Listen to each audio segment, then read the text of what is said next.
Jumpa lagi di channel Umaru Seno. Terima kasih ya sudah mengklik video ini dan aku ucapin selamat datang. Tak terasa ya sudah malam Jumat lagi dan saatnya kita ngereceh. Receh, retail, cerita, horor.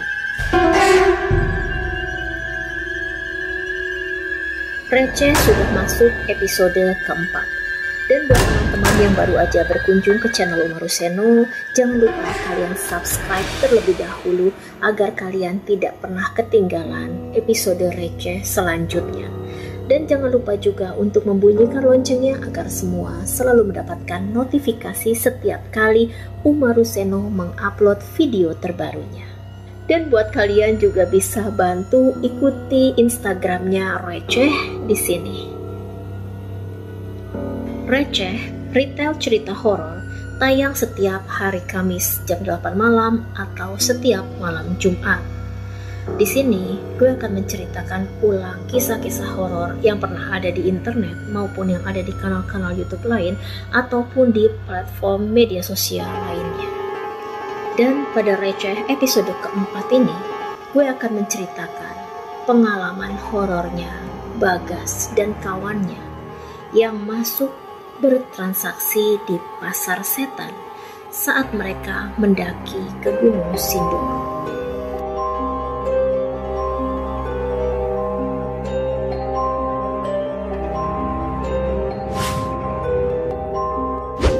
Dan seperti apa kisahnya? Langsung aja kita ngereceh.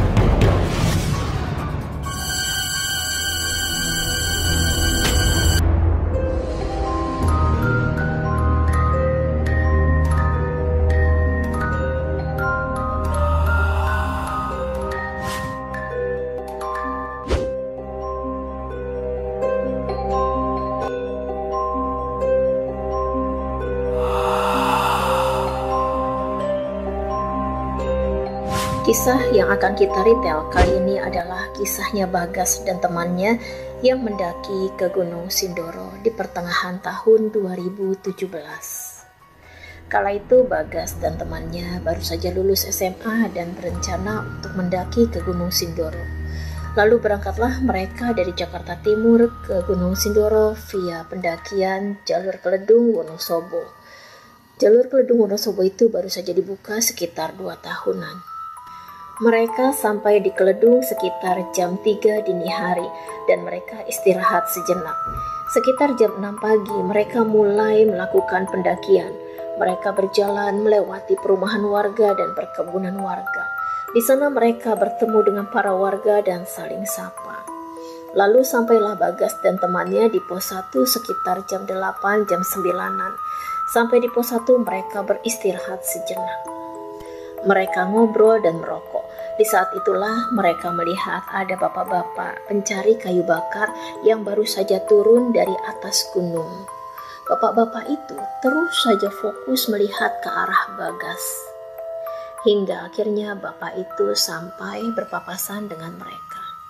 Saat berpapasan, bapak itu bertanya, "Mas, mau kemana? Mau naik ke atas ya?" Bagas dan temannya pun menjawab, "Iya Pak, kami mau naik ke atas." Lalu bapak itu berpesan, "Mas, nanti kalau di atas ketemu dengan pasar, beli aja ya. Dan jangan sekali-kali Mas menengok ke belakang. Apapun yang terjadi, jangan pernah menengok ke belakang." Saat itu Bagas belum berpikir apa-apa. Dia justru berpikir yang dimaksud oleh bapak itu adalah preman yang suka memaksa orang untuk membeli dan meminta uang. Bagas dan temannya lalu mengucapkan terima kasih kepada bapak itu. Mereka pun lalu melanjutkan perjalanannya naik ke atas. Sesampainya di pos 2, mereka beristirahat kembali. Wajah teman Bagas sudah terlihat sangat pucat sekali. Mereka pun membuka perbekalan dan temannya Bagas makan perbekalan. Teman Bagas sempat bercerita kalau kerilnya terasa berat sekali. Bagas memeriksa kerilnya dan tidak ada apa-apa. Kerilnya terlihat normal. Bagas pun lalu beristirahat di bawah pohon sambil merokok. Dan di saat itu Bagas merasa ngantuk banget dan dia pun tertidur. Tapi dalam tidurnya itu dia merasa bermimpi, tapi juga merasa itu adalah kenyataan. Dia merasa sudah terbangun dan dia tidak melihat temannya ada di situ. Tapi dia melihat barang-barang temannya masih ada.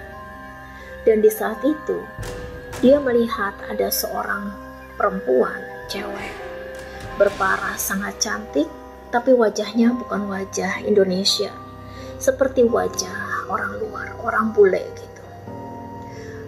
Perempuan itu terus berjalan mendekati Bagas. Dengan tatapan matanya yang kosong, dia terus fokus menatap ke Bagas. Saat wanita itu, perempuan itu hampir sampai di dekat Bagas, sekitar 1 meteran, tiba-tiba seperti ada yang menepuk bahunya Bagas. Bagas pun terbangun.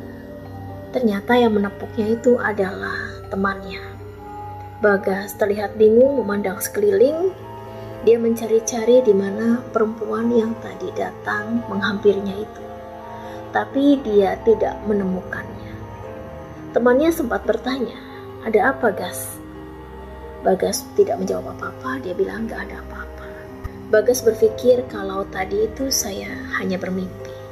Tapi anehnya, rokok di tangan Bagas masih menyala. Itu menandakan kalau mimpinya tadi itu terjadi sangat cepat. Mereka pun lalu merapikan barang-barang mereka dan melanjutkan perjalanan hingga tibalah mereka di pos 3. Di pos 3 suasananya sangat ramai, banyak pendaki di sana. Sampai-sampai Bagas tidak bisa lagi membuka tenda di pos 3. Lalu Bagas dan temannya pun menghampiri salah satu pendaki dan singgah di sana. Bagas dan temannya singgah di salah satu tenda di sana dan mereka pun ngobrol. Bagas bertanya kepada salah seorang pendaki di tenda itu, Mas baru mau naik atau mau turun, Mas?" Dan pendaki itu pun menjawab, "Oh, gue mau turun, Mas." Dan Bagas pun berkata lagi, "Sepanjang kita naik tadi, kita gak ketemu sama pendaki lain." Mendengar hal itu, pendaki itu menatap Bagas dengan tatapan yang aneh. Lalu dia berkata, "Iya, Mas, tadi jam 11 ada yang meninggal di Keledung. Dan jam 11 itu pendakian naik dan turun ditutup. Makanya kita harus stay dulu di sini." "Tapi kok Masnya bisa sampai di sini ya?" Lalu Bagas pun berkata, "Kita nggak tahu tuh, Mas, kalau jam 11 pendakian ditutup." Dan pendaki itu pun lalu memberikan saran kepada Bagas dan temannya untuk stay aja dulu di sini. "Mas, di sini aja dulu ngecamp bareng kita, jangan naik dulu, jangan dilanjutkan perjalanannya." Namun karena Bagas melihat pos 3 itu sudah penuh sekali, maka Bagas dan temannya pun memutuskan untuk melanjutkan perjalanan naik ke atas. Bagas dan temannya lalu berpamitan dengan pendaki lain untuk melanjutkan perjalanannya ke Sunrise Camp. Sesampainya Bagas dan temannya di Sunrise Camp, di sana mereka melihat sudah ada 4 tenda yang sudah berdiri. Dan saat itu sudah hampir masuk waktu maghrib. Bagas dan temannya pun langsung mendirikan tenda mereka. Dan mereka mulai merapi-rapikan perbekalan mereka, barang-barang mereka, dan mereka mempersiapkan makan malam.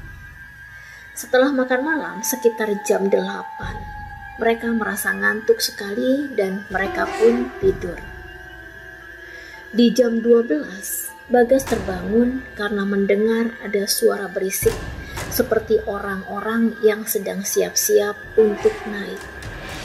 Bagas berpikir, ini aneh, baru jam 12 tapi sudah ada orang ingin mendaki.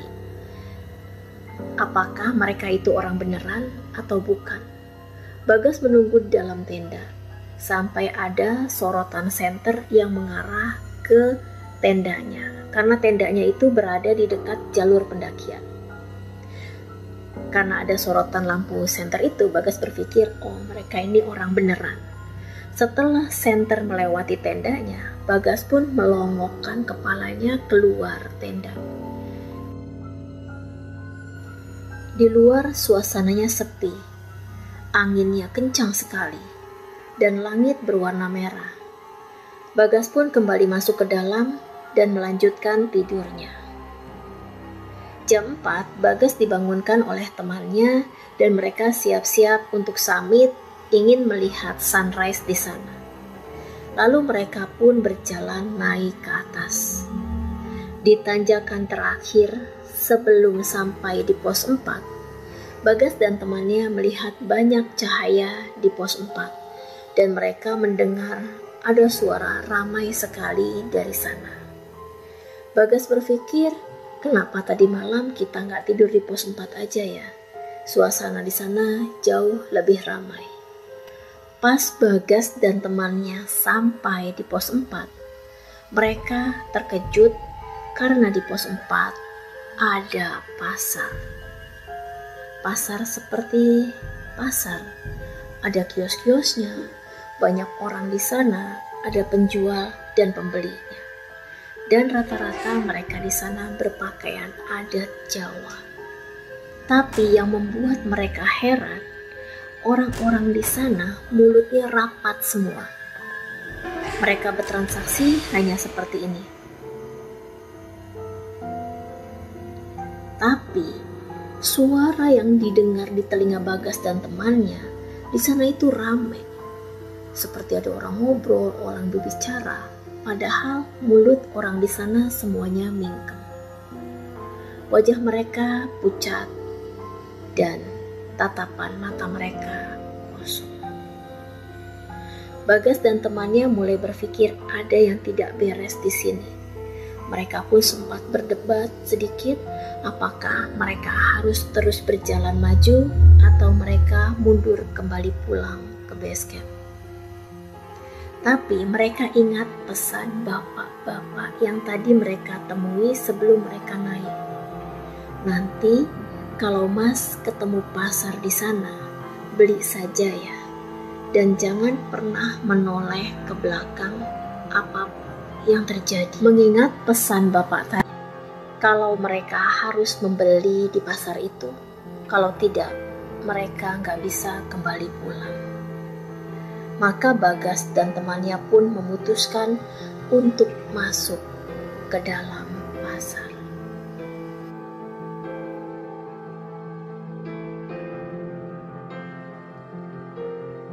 Di dalam pasar, Bagas melihat ada sebuah kios yang dijaga oleh seorang wanita. Wanita itu terus menatap ke arah Bagas. Bagas dan temannya pun memutuskan untuk berbelanja di kios wanita itu. Sesampainya di sana, Bagas melihat barang dagangan wanita itu. Ada rokok, ada tisu, dan ada makanan-makanan yang tidak biasa. Ada daging yang berwarna sangat merah, dan makanan-makanan yang sepertinya bukan makanan untuk manusia. Bagas memutuskan untuk membeli sesuatu yang tidak bisa dimakan, dan mereka memilih untuk membeli tisu.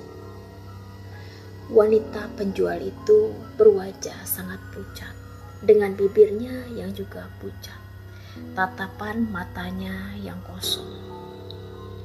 Bagas selalu bertanya, "Mbak, ini harganya berapa tisunya?" Wanita itu diam saja, tidak menjawab, tetapi hanya memberikan isyarat tangan seperti ini. Bagas dan temannya bingung, apa arti isyarat tangan dari si penjual itu? Apakah ini gak usah bayar? 5.500 atau berapa? Lalu Bagas pun mengeluarkan uang yang dimilikinya, tinggal 20.000. Dia memberikan duit 20.000 itu kepada si wanita itu. Tapi wanita itu menggelengkan kepalanya dan tetap menunjukkan tangannya begini. Temannya Bagas lalu mengeluarkan uang 5.000 dan diberikannya uang 5.000 itu kepada wanita itu. Wanita itu lalu menerima uang itu dan menyimpannya. Bagas lalu mengambil tisu itu, lalu mereka pun berbalik pulang. Nah, di saat mereka berbalik badan, tiba-tiba serentak semua orang yang ada di pasar itu melihat ke arah mereka. Bagas dan temannya pun lanjut berjalan dan mereka merasa semua orang yang tadi melihat ke arahnya mengikuti mereka dari belakang. Bahkan saat Bagas dan temannya ini berpapasan dengan orang yang ada di pasar itu, orang tersebut lalu juga ikut di belakang mereka dan berjalan mengikuti mereka. Hal tersebut yang membuat Bagas penasaran sekali, ingin menoleh ke belakang. Namun, dia diingatkan oleh temannya untuk tetap fokus berjalan ke depan. Ingat pesan bapak tadi sebelum mereka naik. Apapun yang terjadi, jangan pernah menengok ke belakang. Bagas dan temannya menyimpan rasa penasaran yang begitu besar dengan perasaan mereka yang merasa diikuti oleh banyak sekali orang yang ada di pasar itu. Bagas dan temannya terus berjalan hingga sekitar 15 menitan. Mereka pun sudah tiba lagi di dalam hutan. Cahaya dan suara-suara berisik itu juga sudah menghilang. Saat itu jam menunjukkan sekitar pukul 6 pagi. Bagas dan temannya pun terus lanjut berjalan hingga sampai di puncak. Di sana sudah banyak pendaki lain yang sedang menikmati suasana sunrise dan suasana puncak. Bagas pun ikut menikmati suasana itu tanpa menceritakan pengalaman mereka kepada siapapun. Setelah puas menikmati keindahan puncak, Bagas dan temannya pun kembali turun ke tenda mereka. Dan sesampainya di Sunrise Camp, keempat tenda yang semalam berdiri sudah tidak ada. Bagas dan temannya lalu segera beres-beres tenda mereka dan memutuskan untuk segera turun ke bawah. Perjalanan turun mereka juga tidak mudah. Dalam perjalanan mereka bertemu dengan anak macan kumbang. Lalu juga di pos 2, temannya Bagas melihat ada seorang cewek di jurang di semak-semak. Dan selama perjalanan turun dari pos 2 ke bawah, keril yang dibawa oleh Bagas terasa sangat berat. Sampai Bagas terpeleset jatuh berkali-kali. Tapi syukurnya mereka tiba juga di bawah. Di bawah, Bagas dan temannya ketemu lagi dengan mas-mas pendaki yang mereka temui di pos 3. Dan di sana Bagas dan temannya baru bisa menceritakan apa yang mereka alami tadi saat ada di atas gunung. Dan menurut kepercayaan di sana, kalau ada yang meninggal di gunung, pendaki tidak boleh naik dulu. Mereka harus stay dulu di bawah selama 1 hari, baru keesokannya diperbolehkan mendaki. Dan kalau ada peringatan, sebaiknya tidak usah diteruskan untuk naik. Kalian tentu masih ingat saat Bagas dan temannya mau naik, dia sudah bertemu dengan bapak-bapak yang mengingatkan nanti kalau ketemu pasar harus beli dan jangan menengok ke belakang. Lalu juga keril temannya yang terasa sangat berat dan tidak wajar, sampai-sampai temannya pucat kecapean membawa kerilnya itu. Dan di pos 2 Bagas juga sudah dimimpikan oleh seorang wanita yang datang dan berjalan terus mendekatinya. Itu berupa peringatan-peringatan pertanda. Jadi menurut kepercayaan di sana, kalau sudah ada peringatan-peringatan seperti itu, sebaiknya para pendaki mengurungkan niatnya untuk naik. Mungkin bisa diganti di hari lainnya. Nah, bagaimana nih menurut kalian pengalaman Bagas dan temannya tadi yang telah bertransaksi di pasar setan? Adakah di antara kalian yang pernah mengalami hal serupa? Atau adakah di antara kalian yang pernah mengalami hal gaib, hal horor atau spiritual lainnya? Dan kalian berkenan untuk membagi pengalaman horor kalian di sini? Kalian bisa mengirimkannya ke email aku di bawah ini, atau kalian juga bisa mend-DM Instagram aku di sini. Nanti aku akan membacakan kisah kalian di retail cerita horor selanjutnya. Terima kasih sudah membersamai video ini hingga akhir. Semoga ada manfaat dan pelajaran dari kisah receh episode keempat ini. Bagi teman-teman yang belum subscribe channel Omar Ruseno, kalian bisa subscribe terlebih dahulu agar kalian tidak ketinggalan episode receh berikutnya. Dan jangan lupa juga bantu share video ini untuk keluarga kita atau teman-teman kita. Barangkali ada yang di antara mereka ingin mendaki gunung dan mereka bisa mengambil pelajaran dari kisahnya Bagas dan temannya ini, bahwa kita jangan pernah mengabaikan pesan yang disampaikan semesta melalui orang lain yang ada di sekitar kita atau melalui orang lain yang kita temui. Sampai jumpa lagi di receh selanjutnya. Salam.